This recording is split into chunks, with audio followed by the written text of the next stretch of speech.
ஆளுநர் மாளிகை முற்றுகையிடுவோம். மக்கள் சக்தியை திரட்டுவோம். மக்களை கூட்டிட்டு போய் முற்றுகையிடுவோம்.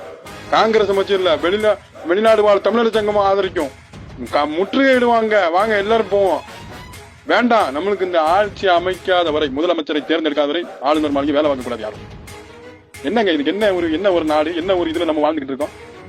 என்னங்க 113 சீட்டை கொண்டு போய் வச்சுக்கிட்டு ஒரு மனுஷன் ஆட்சி அமைக்கணும் அப்படின்னு சொல்லிட்டு இருக்காரு. நீ மெஜாரிட்டி காமி அப்படின்னா என்ன? தமிழ்நாட்டில் ஓட்டு போட்டோம்லாம் எனக்கு இங்க போட்டிருக்கான். ஒரு ஆட்சி மாற்றம் வரணும், ஆட்சி மாறணும், தமிழக மக்களுக்கு நல்லது செய்யணும். இந்த மே மாதம் முடிஞ்சிருச்சு. மே முடிஞ்சா ஜூன் ஜூலை பட்ஜெட்டுகள் தாக்கல் பண்ணணும். புதிய பட்ஜெட் தாக்கல் பண்ண வேண்டியிருக்கு. மக்களுக்கு நல்லதை செய்யணும்.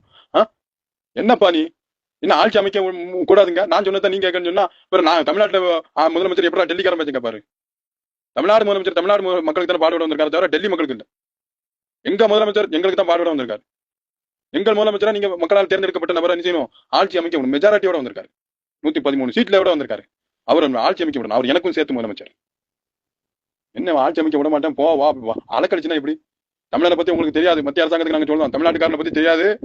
ஆட்சி அமைக்கணும். அப்படி அமைக்கல மெரினா மீண்டும் மெரினாவாக இருக்காது. மக்கள் சக்தியை திரட்டி போராட்டம் நடக்கும்.